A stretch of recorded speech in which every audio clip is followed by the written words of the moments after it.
2019년 4월 일본계인 노무라 증권에서 올해 한국의 성장률을 1.8%로 예상을 했습니다.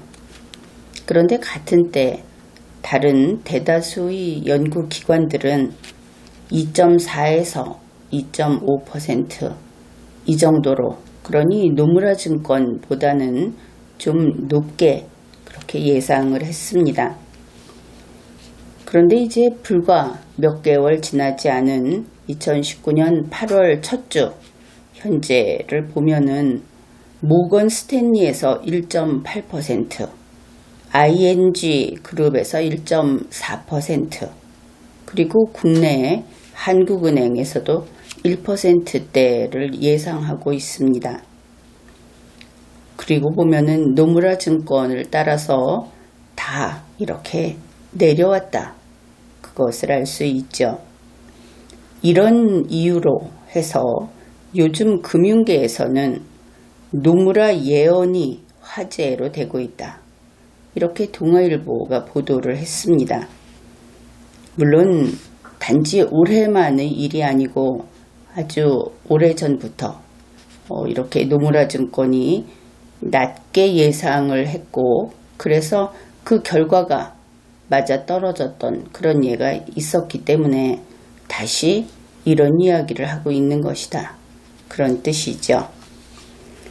그러면은 노무라 예언이라고 하는 것은 한국의 성장률이 아주 낮게 뚝 떨어질 것이다 하는 그 예언, 그것이 맞을 수 있다 하는 그런 의미가 되겠죠. 이러한 것은 어떤 특징을 보이고 있는데, 바로 한국 경제의 경험을 바탕으로 판단해 볼 때 좌파 정권일 경우에 이 노무라 예언이 맞아 들어가는 경우가 많다, 이런 것을 알 수 있습니다. 그런데 이것이 단지 통계 기록이 아니다 하는 것이죠. 그렇게 볼 수 있다. 한국 좌파의 DNA가 바로 그런 노무라 예언을 현실화시켜주는 그런 결과까지 연결시키고 있다. 이런 면에서 한국 좌파 정권, 그들이 벗어날 수 없는 숙명이다. 또 돌이켜보면 우리 대한민국의 역사에서 경제적으로 국가의 부를 탕진하고 국민을 빈곤하게 만든 것은 매번 좌파 정권이었다. 그것도 나라가 망할 지경까지 흔들렸던 것도 역시 좌파 정권이었다, 그것을 알 수 있습니다. 이제 이런 예를 한번 들어보기로 합시다. 노무라 증권이 한국의 어떤 정부에게 다음과 같은 그 분석 결과를 전해줬다고 생각을 해보는 것이죠. 한국은 성장률이 1.1% 정도로 추락할 것이다, 이렇게 주었다. 그랬을 경우에 이제 우파 정권하고 좌파 정권은 거기에 반응하는 모습이 다르다 하는 겁니다. 우파 정권의 경우에는 그 분석 결과가 현실로 되지 않도록 노력을 합니다. 그래서 그 추락하는 폭을 최대한 막는 것이죠. 그래서 우파 정권일 때에는 이 노무라 예언이라는 것이 번번이 틀렸다 하는 기록이 남게 된 것이다. 이런 측면이 있고, 좌파 정권은 어떻게 하느냐, 이것은 여러분이 정말 어쩌면 그렇게 잘 맞아 들어가는가 하고 공감을, 같은 뜻을 나타낼 겁니다. 좌파 정권은 이럽니다. 성장률 1.1%로 추락할 것이다 하는 분석 결과를 주면 마음에 안 들죠. 그 마음에 안 드는 분석 결과를 찢어버립니다. 그리고는 마음에 안 드는 분석 결과 그 자체를 가지고 공격을 하는 것이죠. 틀렸다, 이렇게 말을 하는 겁니다. 그 다음에 그 자기들을 잘한다 하는 평가를 하지 않은 이 노무라라는 연구기관을 공격합니다. 우리에게 해를 끼친 가해자다 이렇게 공격을 하고, 그 다음에는 자기들 마음에 들지 않는 이 분석 결과를 알려지지 않도록 숨깁니다. 국민의 눈앞에서 치워버리고 국민이 볼 수 없게 하고, 그리고 언론이 그것을 보도할 수 없게 그렇게 하는 것이죠.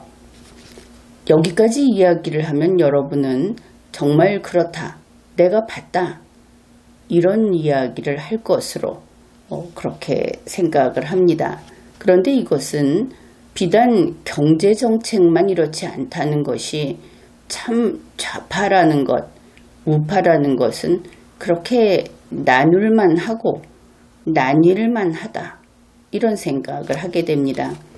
이것은 이제 경제에 대한 어떤 예측, 그것을 어떻게 대하는가 하는 이야기를 한 것인데, 정치를 어떻게 하는가, 그리고 국내에서 행정집행을 어떻게 하는가 하는 것도 똑같은 그런 반응을 보이기 때문에 앞으로 어떻게 행태를 보일 것인가 하는 것을 충분히 예측할 수 있다, 이런 것입니다. 정말 그런지 정부의 발표, 이것을 통해서 확인해 보기로 합시다. 2019년 7월 1일 문재인 정부는 올해, 그러니까 2019년 하반기 경제 브리핑을 했습니다.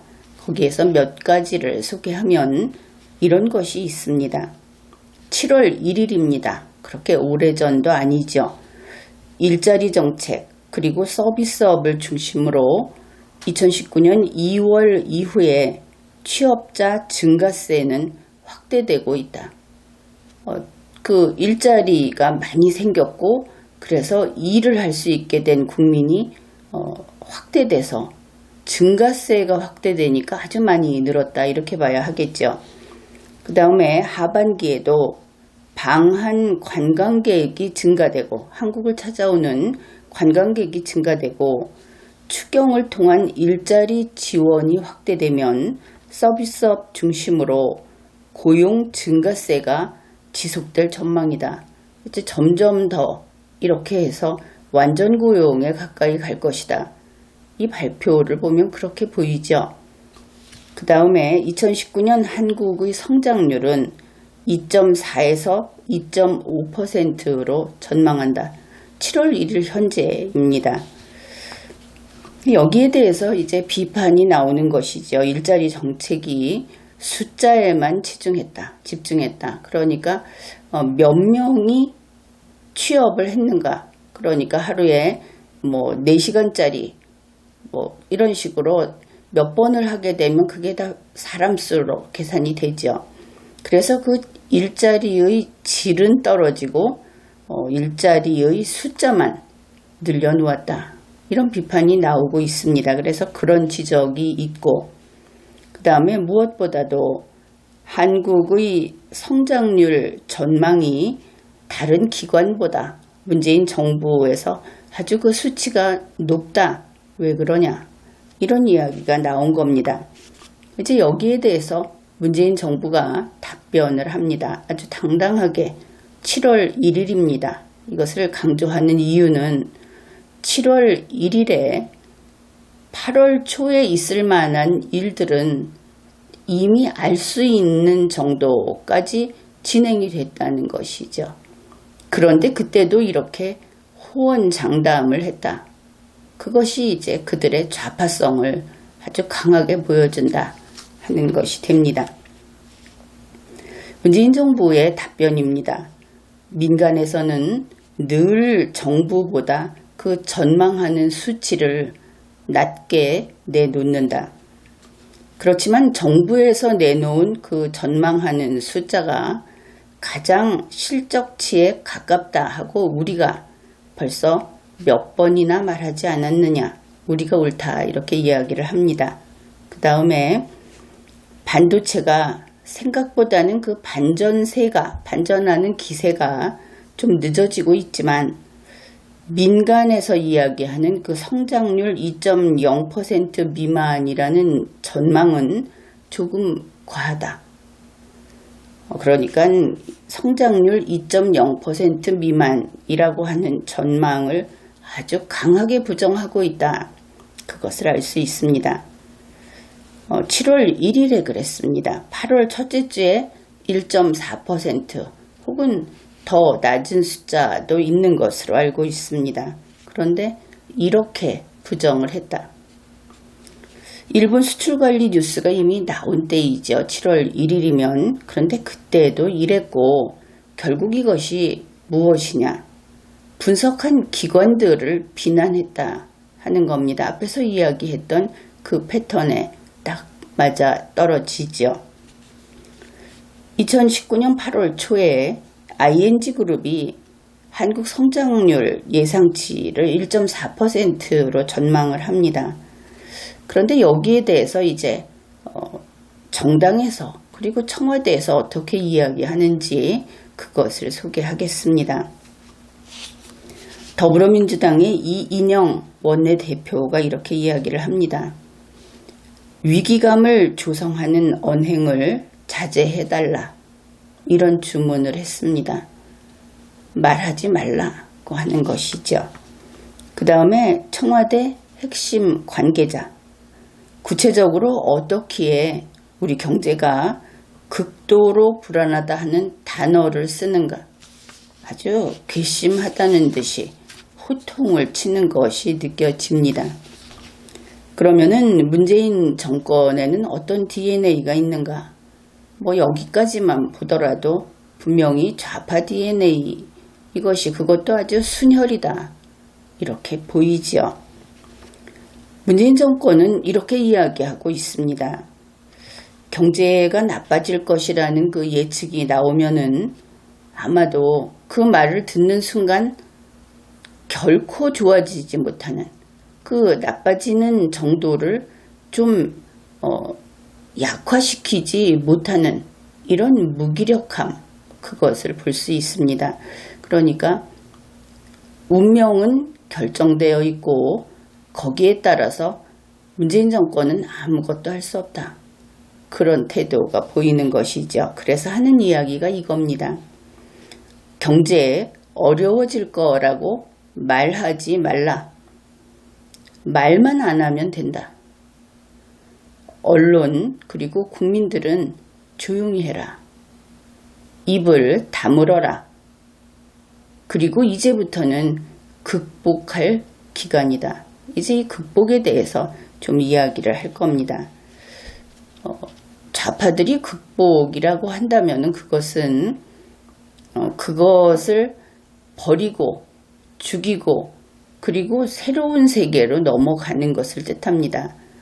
우리가 흔히 그 우파에서 말하는 극복은 어려움이 있었을 때 그것을 같이 지나가서 나은 상태로 만드는 것인데 좌파는 극복이라고 하면은 거기서 결별입니다.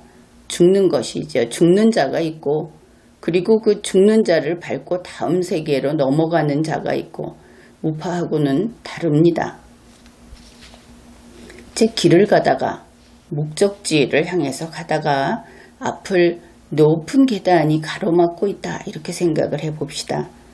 그러면 우파 정권은 그 계단을 힘겹게라도 걸어 올라갑니다. 너무 가파르면 네 발로라도 올라갑니다. 그래서 그것을 넘어서서 목적지를 가는 것이죠. 이것이 극복입니다. 계단도 살고 우파 정권도 살고 이것이 가로막고 있다고 해서 바로 너는 악이다. 이렇게 말하지 않는 것이죠. 계단은 계단대로의 그 존재 이유가 있고 또 그 계단을 넘어서 가야 될 사람은 또 나름대로의 그 이유가 있고 공존을 생각하는 것이죠. 무조건 너는 악이다. 너는 사라져야 된다. 이렇게 안 한다는 겁니다. 그런데 좌파 정권은 어떻게 하느냐 하면은 자기 앞을 가로막는 계단은 있어서는 안 될 계단이고 악이다. 그래서 파괴해야 하는 겁니다. 그 계단을 파괴하다가 결국은 흙과 돌더미에 자기들이 파묻히게 되죠. 자기 앞에 있는 남을 용납하지 못하는 함께 살아가지 못하는, 자기들 편이라고는 하지만 결국 한 덩어리 그들만 살아가겠다고 하는 좌파 정권. 그들은 이렇게 흙과 돌더미에 매몰돼서 고통스럽게 죽어갑니다. 그런데 모두 전멸하면 그걸로 끝이고, 대부분 죽고 몇 명이 살면 죽은 자가 바로 그것을 고통스럽게 죽어가는 과정, 그것이 극복인 겁니다. 그것을 밟고 살아있는 사람들이 새로운 세상을 가는 것이죠. 계단은 없어집니다. 그리고 극복하는 자들도 희생물로 바쳐지는 것이죠. 그래서 이들은 희생자를 아주 잘 기립니다. 항상 사람이 죽으면 그것을 계속 붙들고 언제든지 그 시체나 그 사람이 죽은 사건이나 이것을 기리는 것입니다. 그들에게는 의미 있는 일이니까. 그래서 이 좌파의 사고를 보면은, 옆에서 보면 어떤 나쁜 일, 고통스러운 일, 사람이 죽는 일, 이것이 안 생기도록 하려고 같이 손잡고 가는 것이 아니고, 그들도 말은 손잡고 간다 이런 이야기를 합니다. 그러나 그렇지 않죠. 밑에서 거름이 될 자, 죽어서 썩을 자가 따로 정해져 있는 겁니다. 아주 철저한 계급사회이고 상층부만을 위해서 나머지는 다 그 도구로 쓰이죠. 민주주의하고는 애초에 잘 맞지 않는다, 이것을 알 수 있습니다. 그래서 이들에게는 일단은 이런 식으로 죽는 사람들이 죽어줘야 합니다. 그런 일이 생겨야 하는 것이죠. 그렇게 한 다음에 그 피해를 겪었다, 사람이 죽었잖아, 이렇게 하면서 이제 아우성치고 무엇인가를 대신 얻고 이런 것들이 이제 전체로 봤을 때는 극복 과정이다, 이렇게 말을 하는데 이런 상황을 아주 간절히 바랍니다. 무슨 일이 있을 때마다. 왜냐하면 극복하려고. 이 극복이라고 하는 마치 제사의식 같기도 하고, 이런 것이 그들에게는 그것이 계기고 그것이 길이고 그것밖에 없습니다.